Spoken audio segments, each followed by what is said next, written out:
Assalamualaikum warahmatullahi wabarakatuh. Apa kabarnya anak-anak? Sekali lagi saya mohon maaf ya untuk minggu ini materi kita terlambat. Seharusnya saya kirimkan tadi pagi, tetapi baru bisa saya kirimkan sekarang.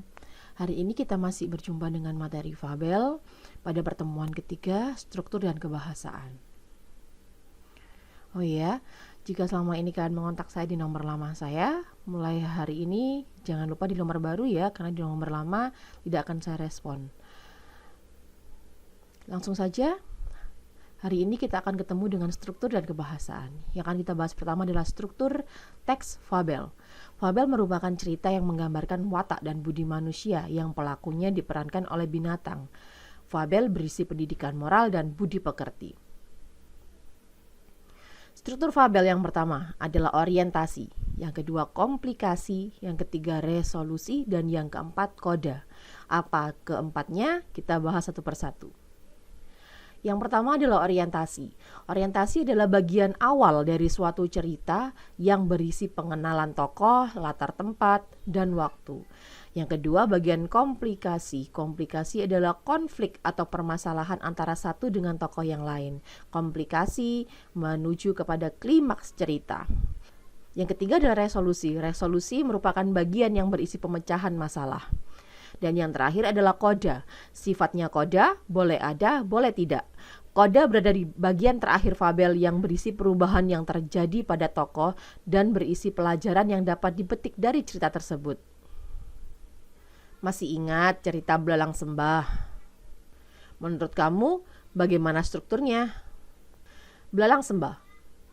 Ini cerita yang kemarin sudah kita bahas mengenai semut dan belalang sembah. Semut si pekerja keras dan belalang sembah yang lebih suka menghibur diri. Belalang sembah tidak pernah menyiapkan masa depannya.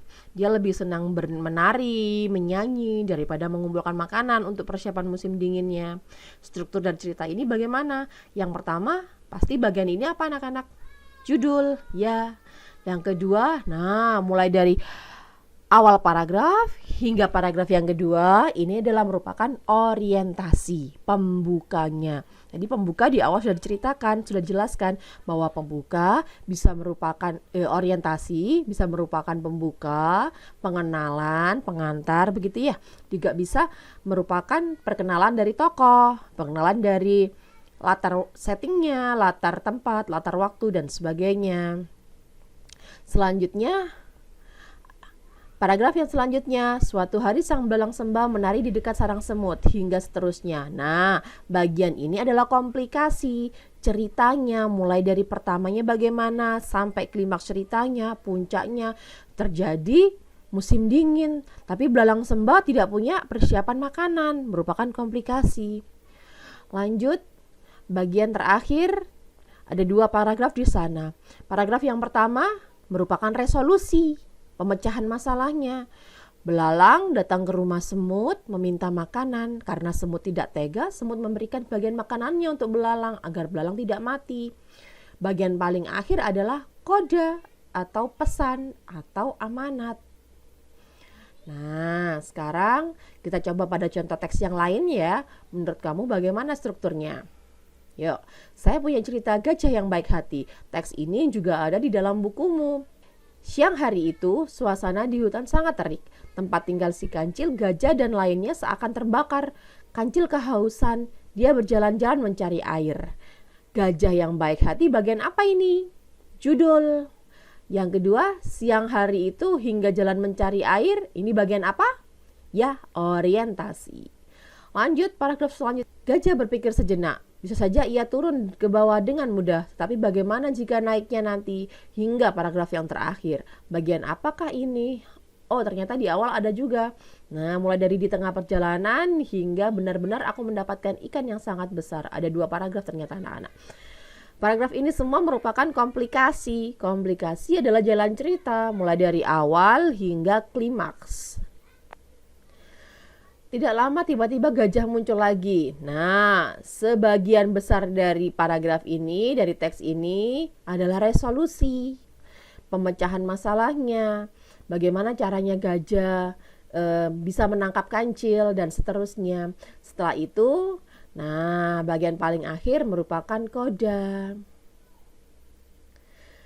Lanjut kepada kebahasaan. Selain dari segi struktur, fabel juga memiliki karakteristik bahasa yang unik, yaitu penggunaan bahasa sehari-hari yang bersifat imajinatif atau khayalan.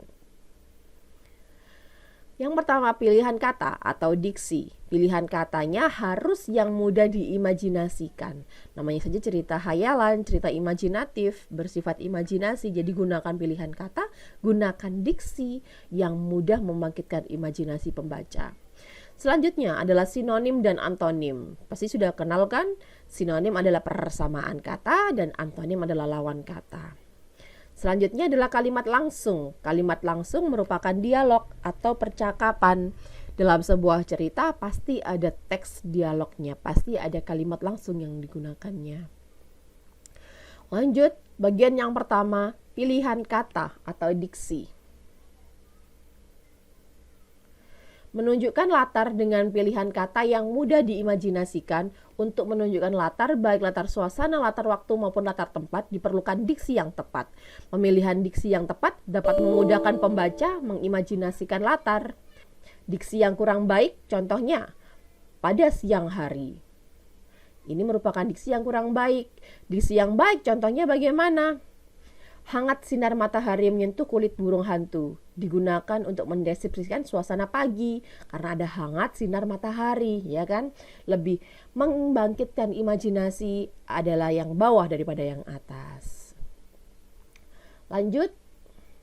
Diksi yang kurang baik, contohnya di tepi danau. Sangat biasa.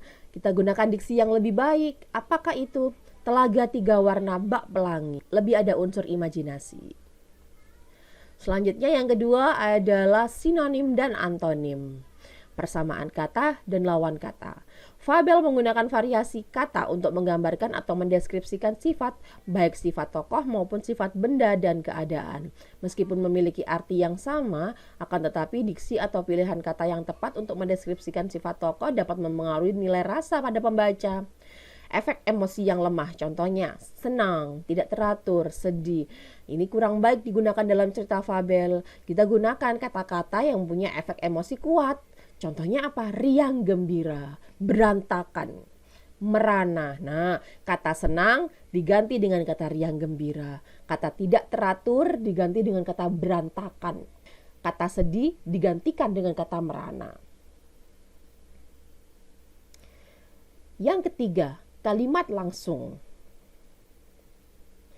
Kalimat langsung ialah kalimat yang diucapkan secara langsung kepada orang yang dituju atau merupakan dialog. Kalimat langsung ditandai dengan pemakaian tanda petik.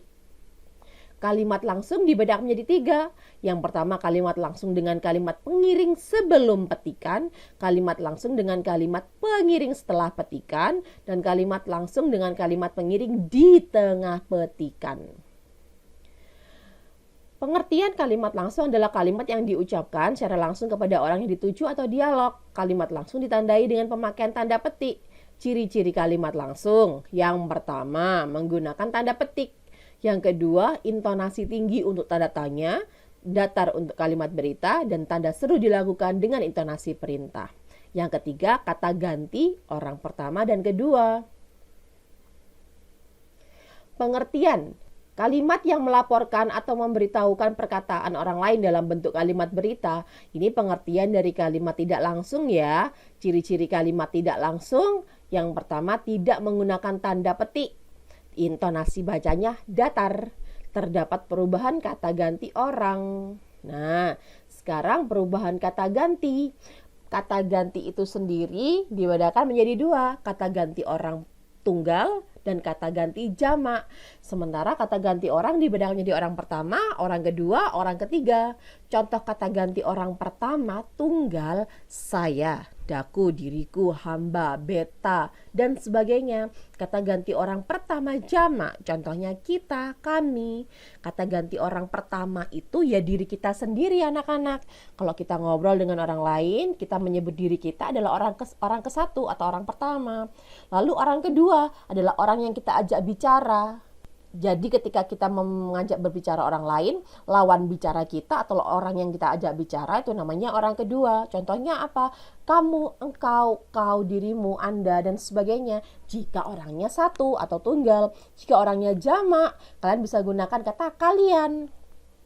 Selanjutnya orang ketiga itu siapa? Yang diomongkan. Jika kamu berbicara dengan orang lain, maka ada orang lain yang diomongkan, ada orang lain yang jadi bahan pembicaraan, itu namanya orang ketiga. Bisa digunakan jika tunggal dia, beliau, atau menyebut nama orang atau dirinya. Jika menggunakan kata jamak, jika orangnya banyak, gunakan kata mereka. Nah, sekarang jika menggunakan kalimat langsung dan tidak langsung, kata ganti orang pertama berubah menjadi kata ganti orang ketiga. Saya, aku menjadi dia atau ia. Yang kedua, kata ganti orang kedua berubah menjadi orang pertama. Kamu, dia menjadi saya atau nama orang. Selanjutnya, kata ganti orang kedua dan pertama. Jamak berubah menjadi kami. Kita dan mereka, kalian, kami, menjadi mereka atau menjadi kami. Contohnya bagaimana, Bu?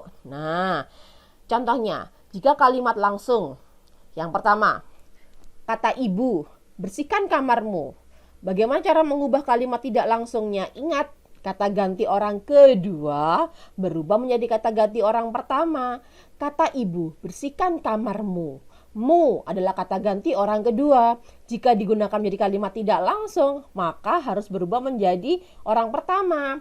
Saya, aku, ibu menyuruhku membersihkan kamar. Nah, kalimat tidak langsungnya berubah. Contoh yang kedua. Jangan ganggu aku. Hari ini aku ingin belajar seharian di kamar, kataku pada ibu.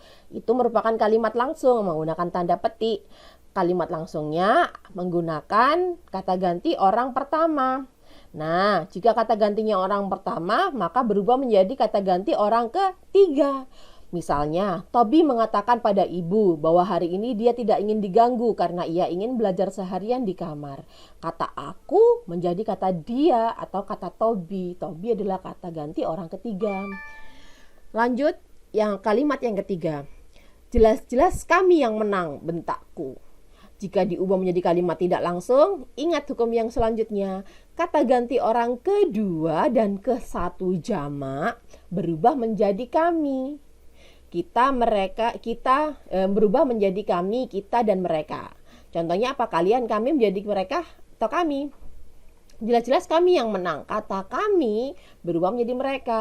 Mereka berseru bahwa tim mereka yang seharusnya menang. Sampai di sini ada pertanyaan anak-anak? Diskusikan ya, hubungi saya.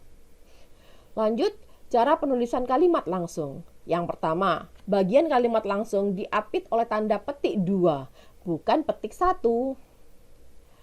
Tanda petik penutup diletakkan setelah tanda baca yang mengakhiri kalimat petikan. Contohnya, Andi mengatakan, koma, tanda petik, aku akan pergi ke sekolah besok, titik dahulu, baru tanda petik. Jadi tanda petik penutup diletakkan setelah tanda baca yang mengakhiri kalimat petikan. Jadi setelah kata besok, titik dahulu, baru petik penutup. Andi mengatakan, koma, tanda petik buka, aku akan pergi ke sekolah besok, petik tutup, titik. Ini yang salah. Paham perbedaannya ya? Selanjutnya yang ketiga, kalimat pengiring harus diakhiri dengan satu tanda koma dan satu spasi apabila bagian kalimat pengiring terletak sebelum kalimat petikan. Ulu berkata, koma, spasi dulu, tanda petik. Biarlah saya bernyanyi sendiri, titik, baru ditutup petik. Selanjutnya, yang keempat, kalimat pengiring harus diakhiri dengan satu tanda koma dan satu spasi apabila bagian kalimat pengiring terletak setelah kalimat petikan. Ulu, aku tidak suka dengan hujan, tanda koma, tanda petik penutup, spasi 1, kata semut lirih.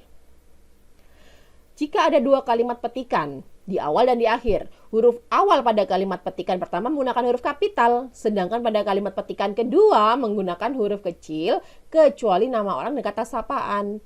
Contohnya, coba saja minta sama ayah. Coba, C-nya besar.